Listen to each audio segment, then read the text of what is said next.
మీ favourite serials ఇప్పుడు టీవీకి ముందే సన్ నెక్స్ట్ యాప్ లో మస్తుగా అందరికి ముందే చూడండి. ఇప్పుడు సన్ నెక్స్ట్ యాప్ ని డౌన్లోడ్ చేసి సబ్స్క్రైబ్ అవ్వండి. నేను కావేరి కలిసి ఎలాగైనా బయటికి తీసుకొస్తాం. ప్రస్తుతానికి నువ్వు చెయ్యాల్సిన పని ఒక్కటే, గంగకి ఈ విషయం తెలియకుండా చూడాలి. అదేలా కుదురుతుంది శివగారు? రాత్రి పడుకునే ముందైనా గంగ అమ్మ గురించి అడుగుతుంది కదా. అందుకే తను అడిగేలోగా నువ్వే వెళ్ళి చెప్పు. నేనేం చెప్పను శివగారు? అర్జెంటు పని మీద అత్తయ్య ఊరు వెళ్ళిందని, రావడానికి 1 వారం పడుతుందని చెప్పు. ఈ వారం రోజులు అత్తయ్య తనకి గుర్తు రాకుండా చూసుకోవాల్సింది నువ్వే. సరే, కానీ ఒక్కసారైనా వెళ్ళి అమ్మని చూసొద్దాం శివగారు. ఈ టైంలో వెళ్తే గంగకి అనుమానం వస్తుంది. టైం చూసి నేనే తీసుకువెళ్తాను. నువ్వు వెళ్ళి గంగకి అనుమానం రాకుండా మేనేజ్ చేయి ప్లీజ్. సరే శివగారు.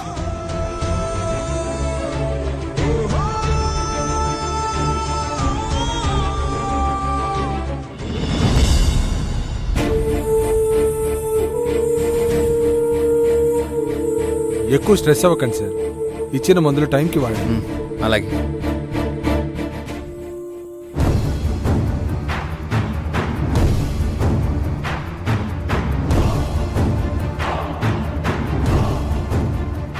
Thanks doctor.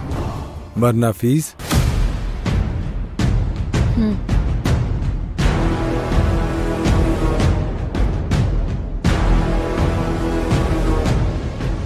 దీంట్లో 25 lakhs ఉన్నాయి. గుడ్. నేను రాసిచ్చిన టాబ్లెట్స్ 1 month వాడితే అర్జున్కి ఇప్పుడున్న జ్ఞాపకాలు మాత్రమే ఉంటాయి. యాక్సిడెంట్కి ముందు జ్ఞాపకాలు ఉండవు, వాటిని పర్మనెంట్గా కోల్పోతారు.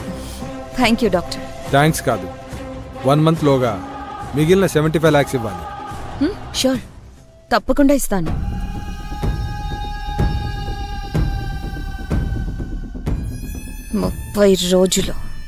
ఈ 30 రోజుల్లో అర్జున్ బావకి పాత జ్ఞాపకాలు రాకపోతే ఇక తను ఎప్పటికీ నా భర్తగానే ఉండిపోతాడు.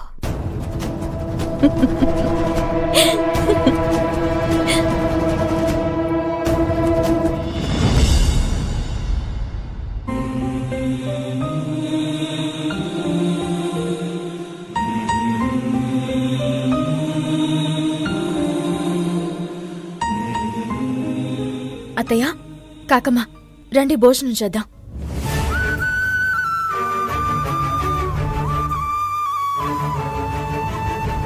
ఏంటత్తయ్య అలా చూస్తున్నారు? రండి భోజనం చేద్దాం. ఏం మాట్లాడుతున్నావు కావేరి? ఈ టైంలో భోజనం చేయడం ఏంటి? అవతల అర్జున్ యమజీ నా భార్య అంటున్నాడు, మరో పక్క రుక్మిణి అక్క జైల్లో ఉంది. ఇప్పుడు భోజనం ఎలా సహిస్తుంది? కాకమ్మ, సమస్యలు వస్తుంటాయి పోతుంటాయి, వాటి కోసం మనం కడుపు మార్చుకోనక్కర్లేదు. అయినా సమస్యలతో ఫైట్ చేయాలన్నా ఓపిక ఉండాలి కదా. రండి కాకమ్మ, రండి అత్తయ్య, భోజనం చేద్దాం. వద్దు కావేరి, నేను తినలేను. చెప్పాను కదత్తయ్య, మనం సమస్యలతో ఫైట్ చేయాలన్నా వాటితో బాధపడాలన్నా ఓపిక కావాలి. అది కావాలంటే మనం తినాల్సిందే. ఏంటత్తయ్య అలా చూస్తున్నారు? నాకు పిచ్చి పట్టిందనుకుంటున్నారా? నాకేం పిచ్చి పట్టలేదు. నేను మీ కోడల్ని, భువనేశ్వరీదేవి కోడల్ని. ఏం చేయాలో ఎలా చేయాలో నాకు బాగా తెలుసు. నా ప్లాన్లో నేనున్నాను. నువ్వేం చేయబోతున్నావు? నీ ప్లాన్ ఏంటమ్మా? చెప్తాను, జాగ్రత్తగా వినండి.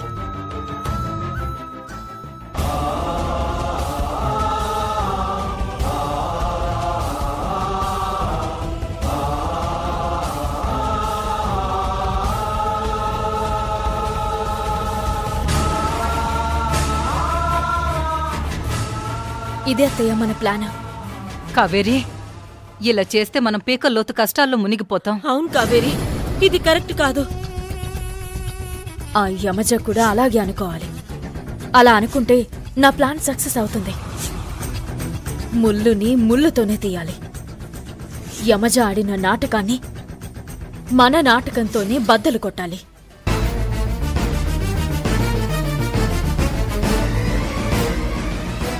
కావేరి, అలాగే చేద్దామమ్మా.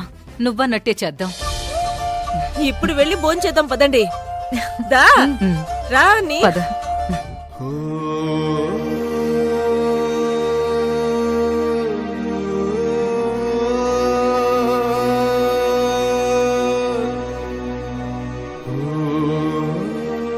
ఐస్ క్రీమ్ ఐస్ క్రీమ్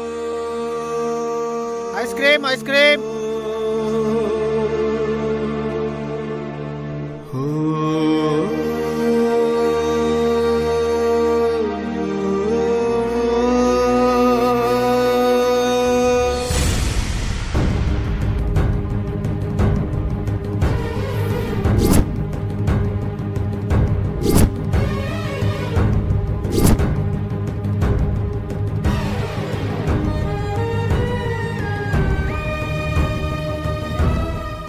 ఏమైందండి? ఏదో డిస్టర్బ్ అవుతున్నాను. అదేంటో తెలియడం లేదే మచా. ఐస్ క్రీమ్ బండిని చూస్తే ఏవేవో జ్ఞాపకాలు గుర్తొస్తున్నాయి.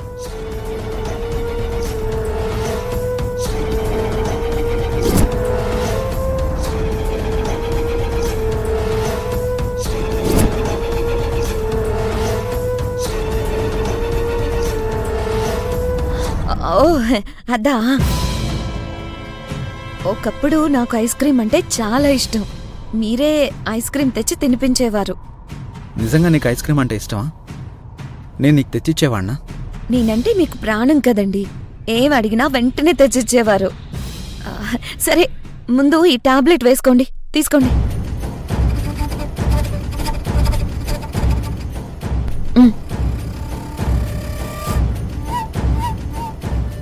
మా బావకి నేను తప్ప ఇంకేమీ గుర్తు రాకూడదు. సరే చేస్తాను, కానీ 1 month టాబ్లెట్స్ వాడాల్సి వస్తుంది. బావా, క్రీస్తు పూర్వం క్రీస్తు శకం లాగా నీ లైఫ్ కూడా ఆపరేషన్కి ముందు ఆపరేషన్ తర్వాత డిసైడ్ అయిపోయింది.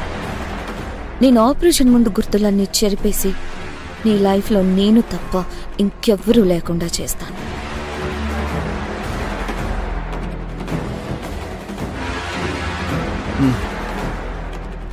ఏమండి, బయట చల్లగా గాలేస్తుంది, లోపలికి వెళ్ళండి.